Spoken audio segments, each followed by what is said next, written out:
Hola de nuevo a todos, bienvenidos a todos los que nos escucháis y nos veis a través del canal de YouTube de la Iglesia. Bienvenidos a este tiempo de estudio de la palabra, bienvenidos a este tiempo de estar con el Señor y dedicarle al Señor. Seguimos con el Sermón del Monte y antes de comenzar nuestro estudio me gustaría hacer una oración.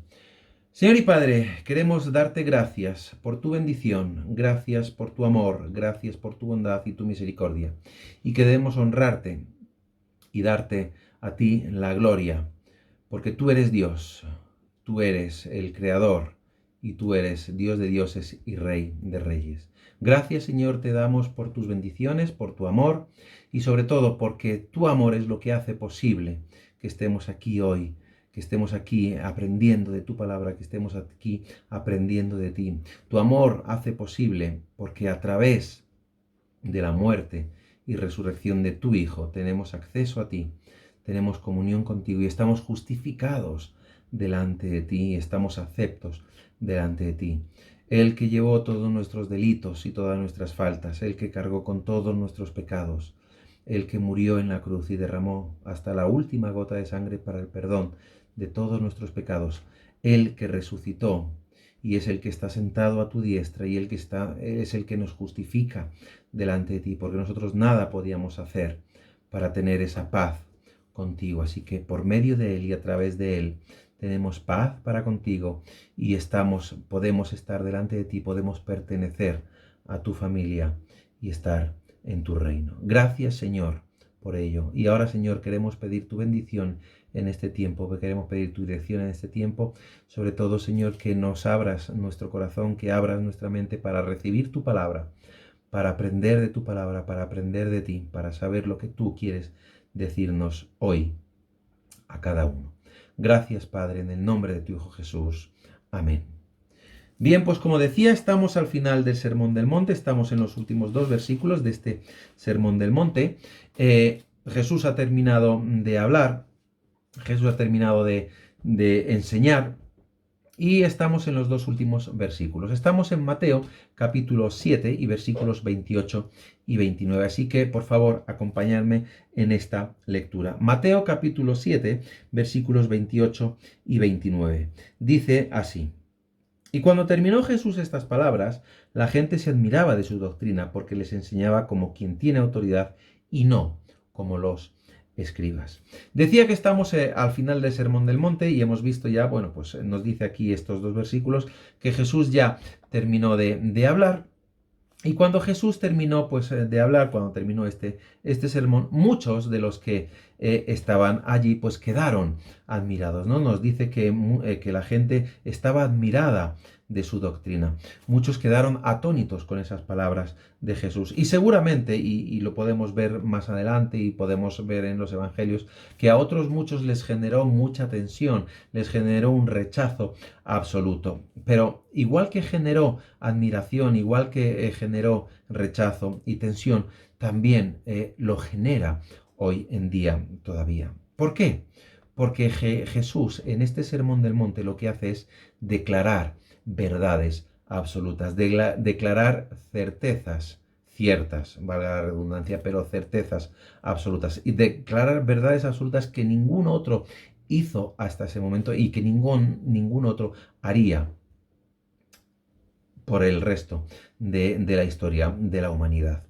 Tocó temas delicados, tocó temas que tenía que ver con las enseñanzas que estaban haciendo esos maestros y estos escribas a toda esta gente. Tocó temas sobre los mandamientos, tocó el tema del amar a los enemigos, las bienaventuranzas, las prácticas religiosas que estaban enseñando, que estaban basadas en las tradiciones, tocó el tema de la oración, qué camino escoger, el no juzgar a los demás, el confiar en Dios y tantos otros temas que Jesús tocó en este Sermón del Monte.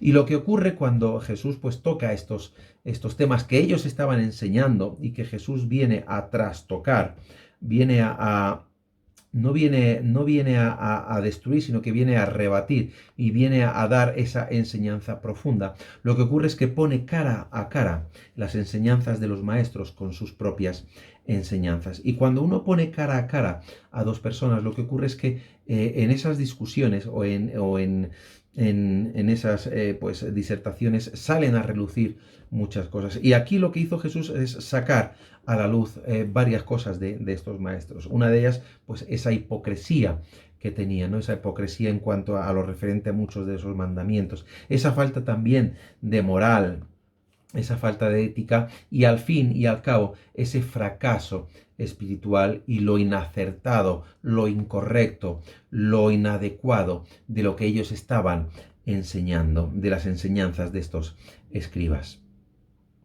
A mí me gusta el cine y cuando uno pues ve una película romántica, de acción, de suspense o una comedia, lo que uno quiere es divertirse, lo que uno quiere es sentarse delante de la pantalla 1 hora y media, 2 horas, bueno, ahora ya hasta 3 horas, y divertirse, pasárselo bien, pasar un rato en condiciones. ¿Por qué? Porque lo que está viendo en esas películas son cosas que normalmente uno no puede hacer. Son cosas que están fuera de nuestro alcance porque son irreales muchas de ellas. Y entonces lo que uno hace es ve una moral y una ética muy sencilla para poder conseguir lo que uno quiere y sin entrar a profundizar demasiado en otros aspectos.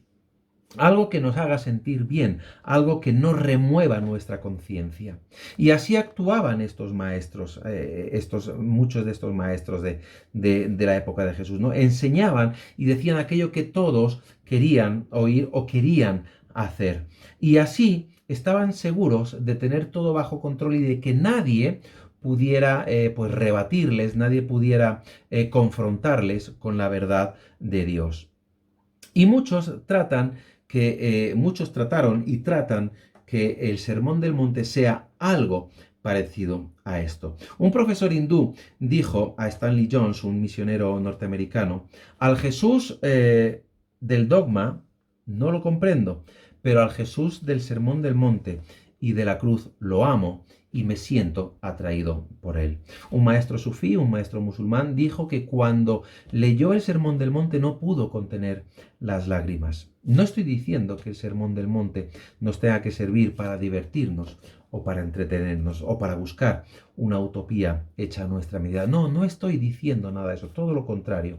Sin embargo, si os dais cuenta, cuando vemos una película dramática que encima toca temas sociales, que toma temas delicados, nuestra reacción es totalmente diferente. Nuestra reacción muchas veces es de un rechazo. ¿Por qué? Porque está tocando la verdad y la verdad duele y la verdad molesta. Y entonces es cuando nos sentimos mal, nos sentimos fracasados y nos sentimos impotentes. Esto es lo que ocurrió con este Sermón del Monte y con con muchos de aquellos que escuchaban a Jesús. Esto es lo que Jesús provocó y provoca hoy todavía con el Sermón del Monte. ¿Por qué? Porque nadie hasta entonces había hablado y había enseñado en esta manera. Nadie hasta entonces había oído a alguien enseñar en esta forma. Nadie había sido enseñado de esta forma. Y encima es que nadie podía permanecer indiferente a las verdades que Jesús expuso. Fueron y son verdades, son certezas absolutas, verdades que duelen, verdades que remueven las entrañas, verdades que ponían de manifiesto y ponen de manifiesto lo equivocado de muchas enseñanzas de muchos maestros de entonces y de hoy, lo equivocado de esas enseñanzas partidistas y autocomplacientes de muchos que dicen enseñar la verdad de Dios. Y por lo tanto, si uno profundiza en el Sermón del Monte, si uno realmente acepta este dogma, estas enseñanzas, no puede quedarse en esas explicaciones románticas, idílicas del Sermón del Monte, no puede quedarse en esas explicaciones sencillas del Sermón del Monte, porque al fin y al cabo, como nos dice, ¿no?, que había gente que se admiraba, el admirar y el elogiar las palabras, las bonitas palabras de Jesús, no significa aceptarlas. Y eso es lo que ocurría. Había mucha gente que admiraba estas palabras pero no las aceptaba. Hay mucha gente que admira estas palabras pero no las acepta. De hecho, hay muchas de estas enseñanzas que hoy en día están, ¿no? El no me juzguéis, bueno, pues no te preocupes por el día de mañana. Todo eso son enseñanzas de Jesús, pero que están puestas para autocomplacernos y no para profundizar en lo que realmente nos quieren enseñar. Entonces no son aceptadas. Francisco La Cueva dice que es muy posible y hasta frecuente que la gente admire una buena predicación y sin embargo permanece en su ignorancia e incredulidad. Quedan atónitos, pero no santificados. Ahí está la diferencia. Admirados, pero no salvados. Porque no quieren aceptar esa realidad. Personas que son solamente oidores, personas que no son hacedores, que quedan maravillados con esas enseñanzas, pero que no se convierten. Ven la teoría, una teoría buena, una teoría bonita, pero no quieren llevarla a la práctica. Personas que no quieren aceptar esas verdades absolutas del Señor. Tenemos que llevar, por lo tanto, a cabo una interpretación seria, una interpretación exhaustiva, una interpretación profunda y real y seria de las enseñanzas de Jesús en este Sermón del Monte. Y más aún todavía, tenemos que llevar esa interpretación seria referente a esa perspectiva de Jesús y acerca de sus enseñanzas.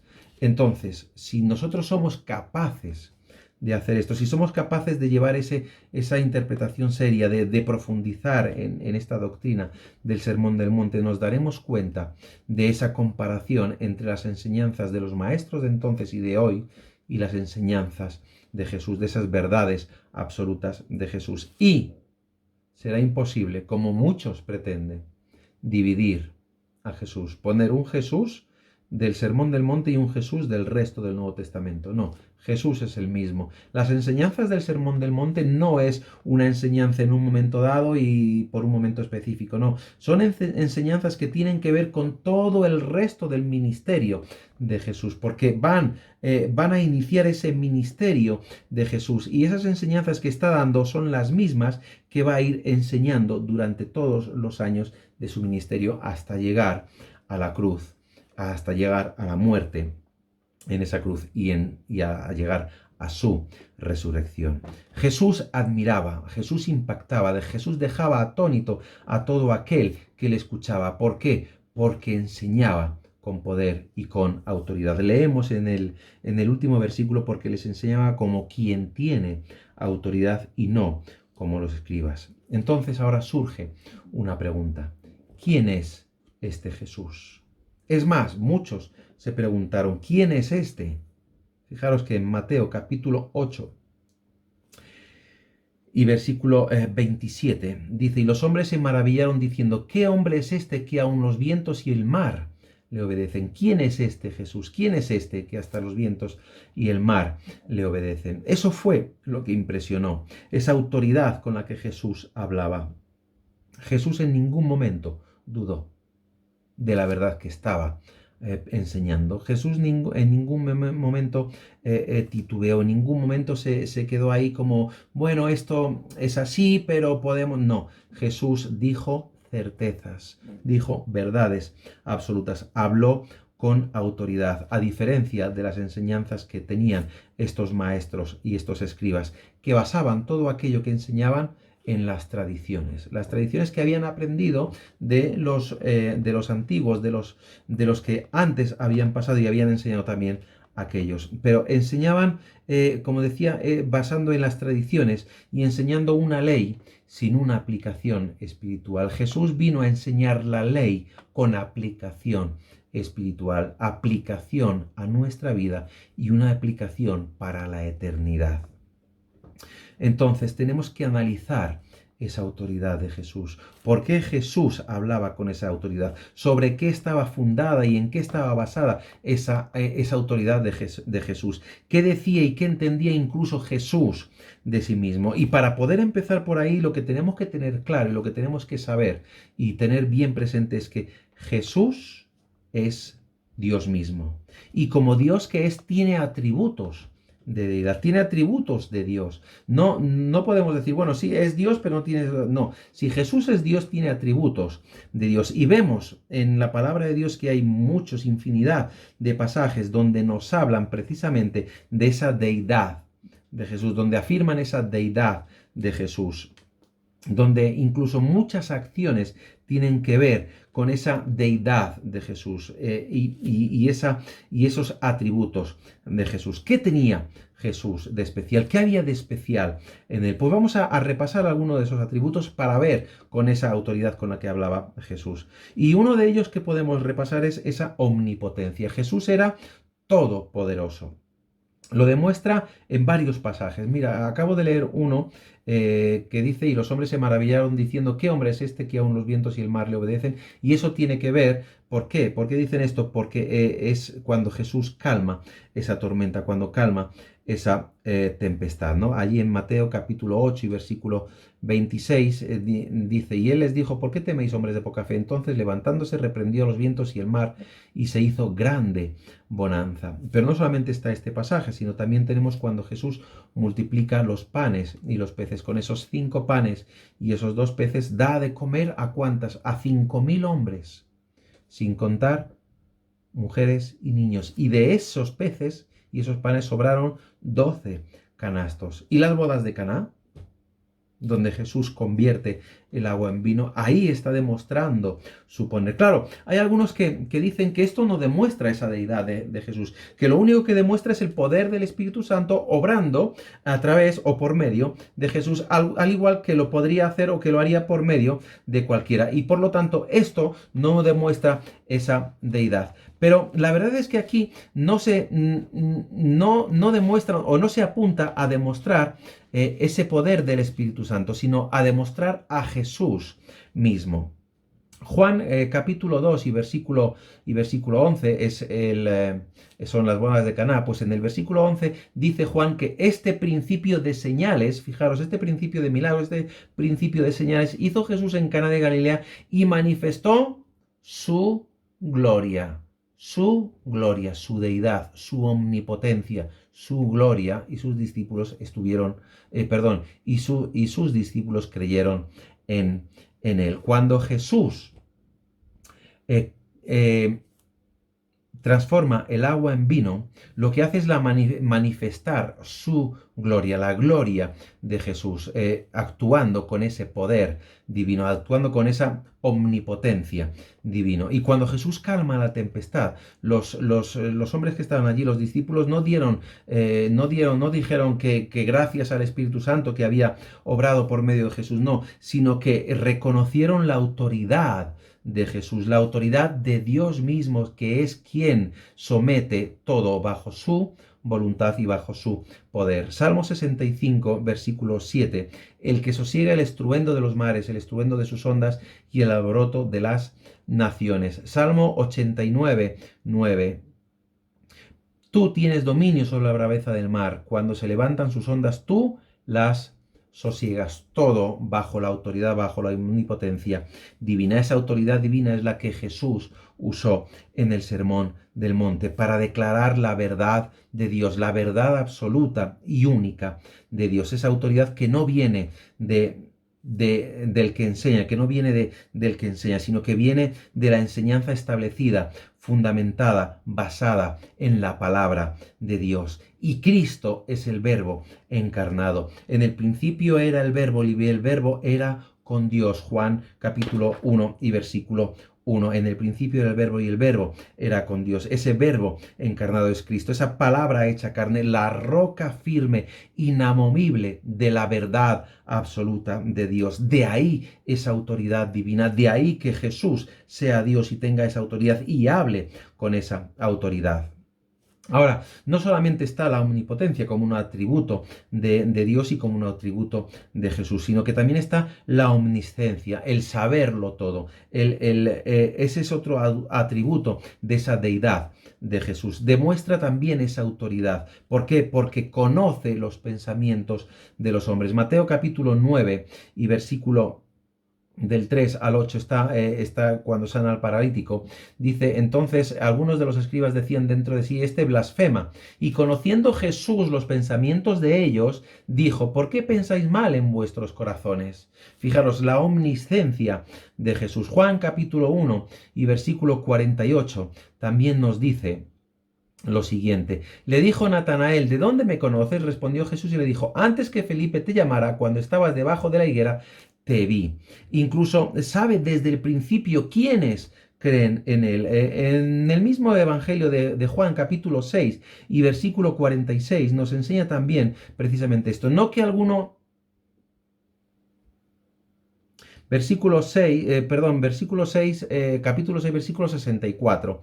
En vez de 64 he leído 46. Pero hay algunos de vosotros que no creen, porque Jesús sabía desde el principio quiénes eran los que no creían y quién le había de entregar. Jesús, conociéndolo todo, sabiéndolo todo, esa omnisciencia de Jesús le da esa autoridad. Él conoce desde el principio no es ese conocimiento de un simple profeta, ¿no? Que es inspirado por Dios, sino que es el conocimiento de la verdad absoluta. Él conoce desde el principio y conoce la fe y conoce la incredulidad de aquellos que habían de creer en él, de aquellos que sabía que él que iban a creer en él. Y dice Juan capítulo 2 y versículo 25. Dice, y no tenía necesidad de que nadie le diese testimonio del hombre, pues él sabía lo que había en el hombre. Y los discípulos en el Evangelio de Juan, en el capítulo 16 y en el versículo 30, tienen que declarar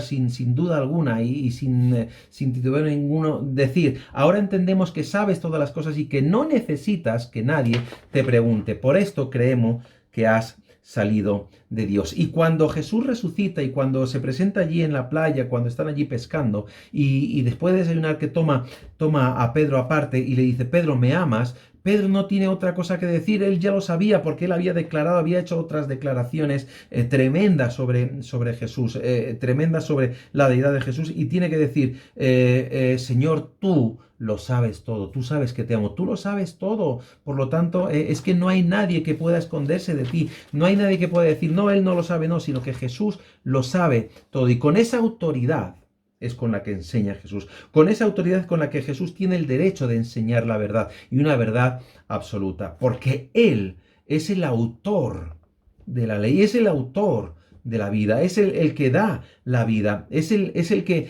es el único que es capaz también de dar esa sentencia a estos maestros cuando incluso les dice, fijaros en Mateo capítulo 5, de manera que cualquiera que quebrante uno de estos mandamientos muy pequeños y así enseña a los hombres, muy pequeño será llamado del reino de los cielos. Él es capaz de sentenciar a estos hombres que estaban enseñando de esa forma incorrecta. ¿Por qué? Porque Él es el autor de la ley. No pretende corregir a Moisés, sino que muestra que la ley es dada a Moisés, que esa ley dada a Moisés provenía de Dios y que como Él proviene de Dios tiene esa autoridad para enseñar lo referente a la ley. Y esa autoridad está también ligada a otro atributo de Dios, a la soberanía divina. Esa soberanía que le daba también autoridad, ¿para qué? Para perdonar pecados. Marcos capítulo 2 y versículos 5 al 7 dice, al ver Jesús la fe de ellos, dijo al paralítico, Hijo, tus pecados te son perdonados. Estaban allí sentados algunos de los escribas, los cuales cavilaban en sus corazones ¿por qué habla este así? Blasfemias, dice, ¿quién puede perdonar pecados sino solo Dios? Y conociendo luego Jesús en su espíritu que cavilaban de esta manera dentro de sí mismo, les dijo, ¿por qué caviláis así en vuestros corazones? ¿Qué es más fácil decir al paralítico, tus pecados te son perdonados? O decirle, levántate, toma tu lecho y anda. Esa soberanía de Dios, de Jesús, de decir, mirar, para que veáis que soy soberano, para que veáis que tengo autoridad, y esa autoridad real, esa autoridad soberana, pues no solamente le perdono los pecados, sino que es que además curo su enfermedad. Él tenía esa autoridad para perdonar pecados, esa autoridad para poder hacer como él quería, como porque era y es soberano. Y los profetas del Antiguo Testamento, cuando hablaban de parte de Dios, usaban una, una coletilla, ¿no? Decían, así dice Jehová o así ha dicho Jehová. Sin embargo, cuando habla Jesús, lo que dice es, pero yo os digo. Mateo capítulo 5, ahí podéis ver un montón de esos, pero yo os digo. ¿Por qué? Porque él decía, oísteis que fue dicho, pero ahora mi soberanía, mi autoridad me da derecho a decir, pero yo os digo. Pero yo os digo, su propia autoridad. Él puede hablar con autoridad. ¿Por qué? Porque es Dios mismo. Porque es Dios mismo, con esa autoridad de Dios mismo, porque Él es Dios mismo en plenitud. Dios mismo en autoridad, en toda su esencia. En Juan capítulo 10 y versículo 30 dice el Señor Jesús, yo y el Padre, uno somos. Uno somos significa que son la misma persona, son el mismo Dios. Yo y el Padre, uno somos. Y esa autoridad hace también, y fijaros, esto es interesante y magnífico también, ¿no? Esa autoridad hace que nuestro futuro eterno, nuestro futuro en la eternidad, dependa de si creemos o no en Él.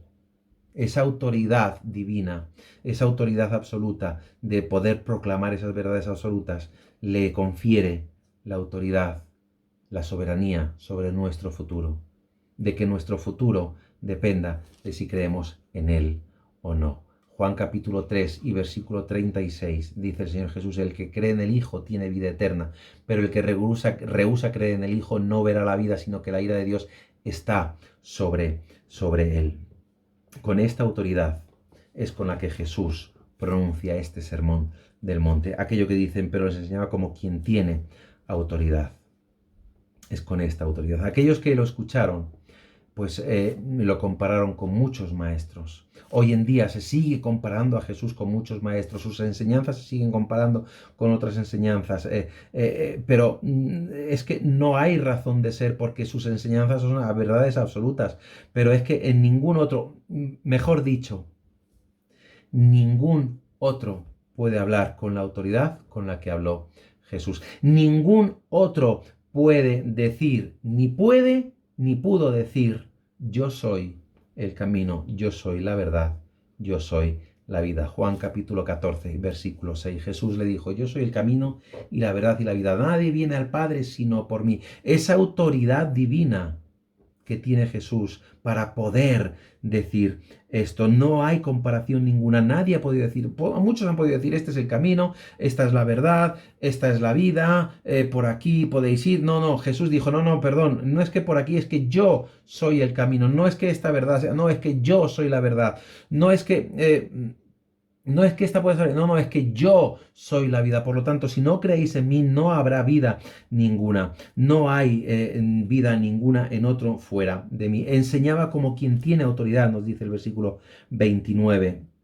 Esa autoridad divina, porque Él es Dios mismo. Y eso fue lo que impactó, eso fue lo que impresionó, eso fue lo que admiró a todos los que le escucharon y a todos los que le vieron. Juan capítulo 1 y versículo 46. Nos dice, fijaros que aquí viene otra contraposición, ¿no? Juan capítulo 1, versículo 46 dice, Natanael le dijo, ¿de Nazaret puede salir algo bueno? Le dijo Felipe, ven y ve. Y si vamos a Mateo capítulo 13 y versículos 54 en adelante, dice, y venido a su tierra le enseñaba en la sinagoga de ellos, de tal manera que se maravillaban y decían, ¿de dónde tiene esta sabiduría y estos milagros? ¿No es este el hijo del carpintero? O sea, ponían en duda incluso esa sabiduría de Jesús. La pregunta que muchos se hacían es, ¿de dónde viene esta sabiduría? ¿De dónde viene? ¿De dónde ha aprendido? Si resulta que no tiene sabiduría ninguna, ¿no? Capítulo 7 de Juan, versículo 15, y se maravillaban los judíos diciendo, ¿cómo sabe letras sin haber estudiado? O sea, decían, es que no ha estudiado. Claro, ¿qué es lo que ocurre? Jesús tiene que responder. Jesús les respondió y dijo, mi doctrina no es mía, sino de aquel que me envió.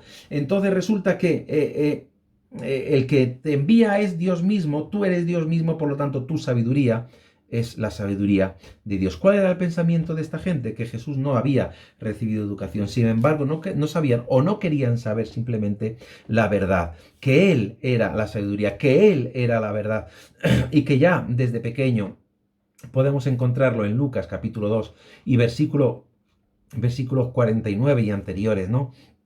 Que dice, y todos los que le oían cuando Jesús se perdió en el templo, se maravillaban de su inteligencia y de sus respuestas. Cuando le vieron, se sorprendieron y le dijo su madre, hijo, ¿por qué nos has hecho así? He aquí tu padre y yo te hemos buscado con angustia. Dice, entonces él le dijo, ¿por qué me buscabais? ¿No sabéis que en los negocios de mi padre me es necesario estar? Y anteriormente dice, que los que veían se maravillaban de su inteligencia y de sus respuestas. Jesús ya de pequeño enseñaba con esa autoridad, enseñaba con esa verdad absoluta. El teólogo Alexander Bebrus dijo, y resumió muy bien esto, dijo que los escribas hablaban según la autoridad, mientras que Jesús hablaba con autoridad. Estar escuchando a Jesús, estar escuchando a la verdad encarnada, estar escuchando a la palabra, al verbo hecho carne, estar escuchando a la autoridad divina fue de gran impacto para muchos, para la vida de muchos. Pero para otros fue algo tremendamente molesto y hasta tal punto fue blasfemo. ¿Por qué? Porque Jesús enseñaba, no como ellos enseñaban, no como ellos que decían hablar en nombre de Dios, no como los profetas que hablaban en nombre de Dios, no como ellos, sino que Él era y es la palabra de Dios. Juan capítulo 7 y versículos 16 y 17, Jesús le respondió y dijo, mi doctrina no es mía, sino de aquel que me envió. El que quiera hacer la voluntad de Dios conocerá si la doctrina es de Dios o si yo hablo por mi propia cuenta. O sea, lo que está diciendo es que no hablo por mi propia cuenta, hablo lo que realmente sé, hablo aquello que conozco. En Juan capítulo 3, tiene que decirle también en el versículo 11 a Nicodemo, dice, de cierto te digo que lo que sabemos hablamos y lo que hemos visto testificamos y no recibís nuestro testimonio. Yo estoy hablando aquello que sé, yo estoy hablando aquello que he visto, yo estoy hablando aquello que yo soy la palabra encarnada, soy la verdad absoluta, soy Dios mismo hablando contigo. Jesús desafió la tradición enseñada por estos maestros. Jesús desafió a los escribas, a los fariseos. Jesús desafió a todos esos maestros. En Mateo capítulo 23 tiene que desafiar todo eso, tiene que llamarles guías ciegos, tiene que decirles hipócritas. ¿Por qué? Porque limpiáis lo de fuera del vaso y del plato, pero por dentro estáis llenos de podredumbre. Hipócritas porque sois semejantes a sepulcros blanqueados. Hipócritas porque diezmáis la mente y el eneldo y el comino y dejáis lo más importante de la ley. O sea, estáis basando todas vuestras doctrinas, toda vuestra enseñanza en la tradición, en lo impuesto, en aquello que vosotros queréis imponer, pero dejáis lo importante, dejáis lo profundo, dejáis esa aplicación espiritual de la ley, no queréis profundizar en ella, no queréis ver realmente cuál es la verdad absoluta de Dios. Y Jesús quería sustituir esta tradición por una verdad absoluta, por una verdad exacta, por una verdad perfecta de la ley de Dios. Jesús está enseñando, como digo, esas verdades absolutas que están haciendo mucho daño a esas personas. Ahora, Jesús en los versículos anteriores está diciendo que todos aquellos que escuchan y obedecen esa verdad absoluta, como esa verdad absoluta que Pedro dijo cuando Jesús le pregunta y les dice, ¿quiénes dicen los hombres que soy yo? Y Pedro le contesta y le dice, tú eres el Hijo del Dios vivo. Y Jesús no le queda más que decir, sobre esta roca de fe, sobre esta declaración de fe, voy a edificar mi iglesia, no una iglesia de ladrillos, no una iglesia de piedra, no una iglesia, no un edificio que construye el hombre, no, sino una iglesia espiritual, esa iglesia que va a prevalecer, que esa iglesia que va a estar para siempre. Y dice Jesús que en los versículos anteriores, cuando habla del necio y del sensato, de esos hombres que construyen su casa, dice que aquel que construye su casa sobre ese fundamento inamovible de su palabra, sobre esa roca de fe, y la obedece, ese es el hombre sensato. Ese es aquel que va a prevalecer, aquel que va a estar fundado, aquel que va a estar enraizado en esa roca, en esa verdad absoluta, en esa enseñanza de Jesús. El resto son insensatos. Aquellos que construyen su casa sobre el fundamento de las tradiciones, sobre el fundamento de las obligaciones y sobre el fundamento de las verdades hechas a medida. ¿Por qué? Porque Cristo es la sabiduría de Dios y en Él aprendemos y debemos aprender a ser sabios. Termino con el versículo 33 del capítulo 1 de Proverbios. Mas el que me oyere habitará confiadamente y vivirá tranquilo, sin temor del mal. Amén.